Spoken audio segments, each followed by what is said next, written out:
Dawniej moim pierwszym instynktem było wytłumaczenie temu pracownikowi, że nie ma racji. Tak, taki naturalny, wręcz wbity w system zakaz stękania i marudzenia i narzekania dla siebie i dla swoich ludzi, no bo to do niczego nie prowadzi. Tylko się okazuje, że często jesteśmy tak, nie wiem, na piątce, na czwórce, na szóstce, że nie jest źle. Bo nie ma nic gorszego niż właśnie ustalenia, zmiany, czy nawet projekty, które nie są później podsumowane i nie wyciągniecie wniosków z tego, co się zadzieje. To weź tą łapę.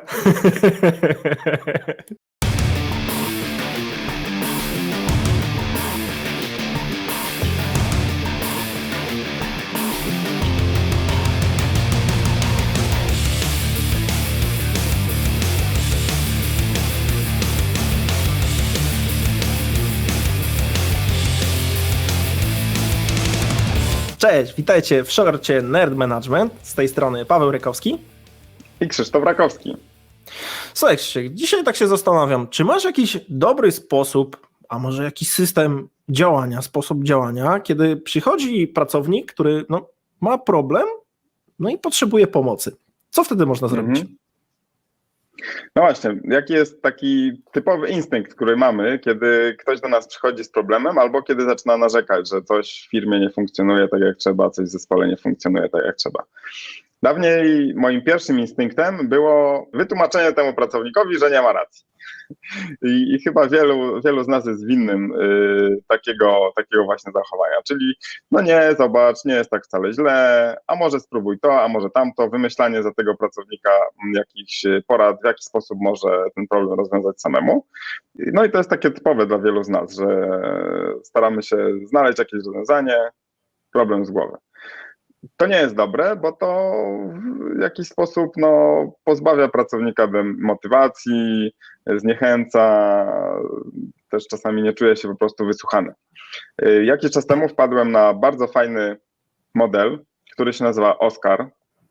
Został opracowany przez Paula Z. Jacksona i chciałem wam o nim właśnie kilka słów powiedzieć. Zobaczcie tutaj planszę z kolejnymi punktami tego modelu. To jest taki model coachingowy, który właśnie pozwala poprowadzić tę rozmowę w ten sposób, żeby poszukać sedna tego problemu, poszukać jakichś rozwiązań. To oczywiście jest jeden z wielu modeli i będziemy tutaj często jeszcze wspominać tego typu rozwiązania. Mieliśmy zresztą odcinek, który szerzej to porusza, więc tutaj będziecie mieli to zalinkowane w materiałach. Bardzo fajny wywiad mieliśmy. No ale ten model to jest coś, co zwłaszcza dla tych liderów, tych menedżerów, którzy zawsze dla nich standardowe to było właśnie tłumaczenie pracownikowi, że wszystko jest dobrze, albo udzielanie porad, to jest taki dobry start, żeby zacząć inaczej podchodzić do tych rozmów.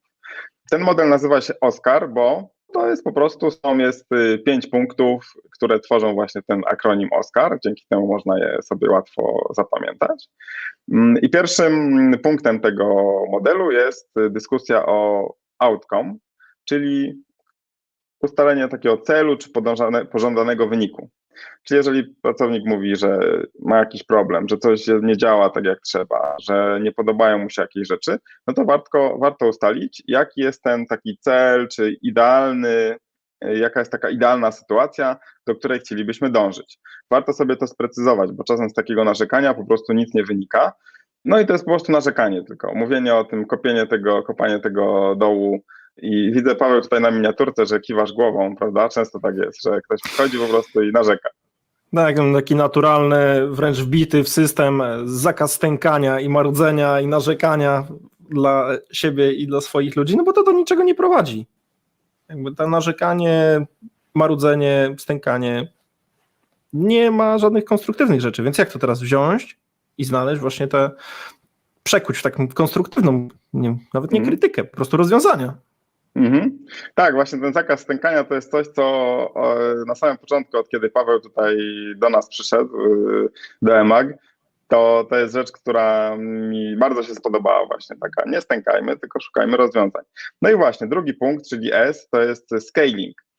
To jest próba takiej oceny na skali.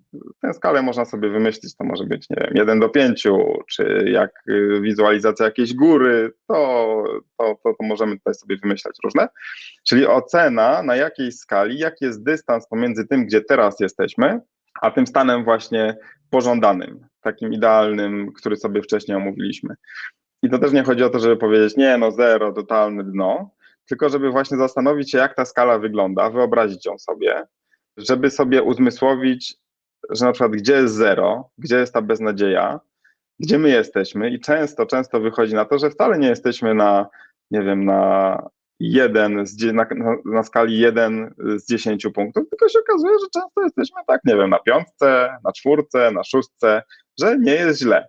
Bo właśnie chodzi o to, żeby sobie wyobrazić całą tę skalę od zera, od tego totalnej beznadziei, poprzez ten punkt, gdzie jesteśmy i te elementy skali na tym dystansie do ideału. To ja bym tutaj dodał jeszcze jedną ważną rzecz. Jak ustalacie skalę, to zróbcie taki eksperyment, kiedy na przykład będziecie się pytać ludzi, tego człowieka, który przychodzi, który będzie mówić, no u nas to jest 1 albo 2. I wtedy dobrym pytaniem jest pytanie, a czemu nie mniej? I wtedy ktoś zaczyna sobie uświadamiać, że no właśnie, tak jak mówiłeś, że to wcale nie jest tak beznadziejnie, to wcale nie jest 0, to wcale nie jest 1, to może nawet nie będzie ta 5, więc to zdecydowanie polecam. Tak, to jest świetna metoda, o której chyba zrobimy shorta albo nawet odcinek. To pochodzi z książki Motywacja autora, który nazywa się Pantalon. Nie pamiętam imienia, ale nazwisko zapada w pamięć. Zalinkujemy oczywiście. To jest bardzo, bardzo fajna metoda i na pewno o tej metodzie motywacji jeszcze powiemy. Czyli zrobiliśmy sobie tę skalę, wiemy już, gdzie jesteśmy i wiemy, jakie jest to, jak wygląda ta okolica naszego punktu na skali. Kolejny punkt to jest właśnie to K, czyli know-how i resources.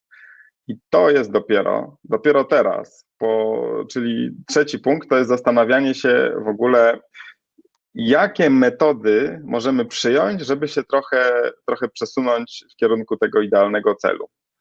Metody to jest pierwsza rzecz, czyli to jest know-how i resources, czyli z kim będziemy musieli porozmawiać, albo jaki budżet będziemy potrzebować, jakie zasoby. Czyli to jest właśnie zgromadzenie tego pudełka z narzędziami, które będziemy potrzebowali, żeby przesunąć się dalej, żeby zacząć się przesuwać w kierunku tego naszego ideału. To jest właśnie ten punkt takiej akcji, czyli to nie jest tylko bezproduktywne narzekanie, ale też kontynuacja i działanie. Punkt czwarty, czyli to A w naszym modelu OSCAR, to jest Affirm and Action. I to znowu są dwa aspekty, które rozszerzają ten poprzedni punkt. Czyli affirm to musimy się zastanowić, jakie mamy my, albo nasz zespół, albo te osoby, z którymi będziemy się kontaktować, jakie mają takie mocne strony, które przydadzą się w tym procesie, które przydadzą się w realizowaniu tych zadań. No i action, czyli wykorzystanie tych mocnych stron, wykorzystanie metod, które sobie ustaliliśmy działania, wykorzystanie zasobów, które mamy, żeby przygotować właśnie ten plan działania, no i go zrealizować. To jest największa wartość tego modelu, że dochodząc przez taką analizę problemu, dochodzimy do właśnie akcji, do konkretów, do tego, że coś zrobimy, coś się zadzieje i to coś będziemy mogli ocenić w ostatnim punkcie tego modelu, punkcie oznaczonego literą R, czyli review. I to jest oczywiście punkt, który trzeba sobie zaplanować i który zrealizujemy za jakiś czas ustalony, kiedy po prostu zobaczymy, jakie zmiany nastąpiły, jakie mamy wnioski z tego. Czasami to nie jest tak oczywiście, że ten problem zostanie rozwiązany, to jest gdzieś tam punkt w tej drodze, czyli co możemy dalej zrobić, jak możemy dalej się przesunąć. I potem można powtarzać właściwie cały ten proces, czyli to jest taka pętla. Sobie po prostu patrzymy jeszcze raz, czy ten cel nadal jest aktualny, ewentualnie go przedyskutowujemy, zmieniamy, patrzymy jeszcze raz, gdzie jesteśmy na skali. W idealnej sytuacji oczywiście przesuwamy się trochę w kierunku tego celu. Patrzymy, jakie kolejne są czynności, które możemy podjąć, planujemy, no i oczywiście potem robimy review i tak w kółko, i tak w kółko.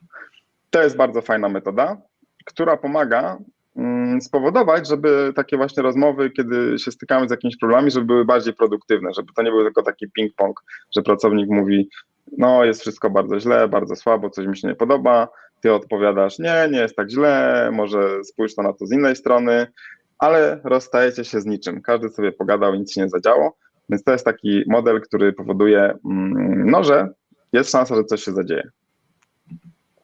Super, tutaj bym jeszcze uwzględnił jedną rzecz odnośnie review, bo to jest coś, o czym jako liderzy, czy nawet w ogóle jako ludzie lubimy zapominać, bo dochodzimy do tych akcji, robimy te akcje, no i co, no poszliśmy dalej, to o czym tu gadać, nie? A to jest bardzo duża pułapka, więc pamiętajcie o tym, żeby to review faktycznie zaplanować, wbić w kalendarz, jakiś okres czasu ustalić i faktycznie to zrobić, bo nie ma nic gorszego niż właśnie ustalenia, zmiany, czy nawet projekty, które nie są później podsumowane i nie wyciągniecie wniosków z tego, co się zadzieje. Tak, nic się z tym nie dzieje, projekty idą donikąd, to prawda. A później się robią jeszcze gorsze. Tak, o tym też będziemy mogli pogadać, o projektach, które zmierzają ku klęsce. Dobra, słuchajcie, życzymy Wam powodzenia w stosowaniu modelu OSCAR. Dajcie znać, jak Wam idzie, czy chcielibyście więcej posłuchać o tego typu narzędziach. I cóż, widzimy się za tydzień we wtorek. Tak jest. Cześć! Cześć!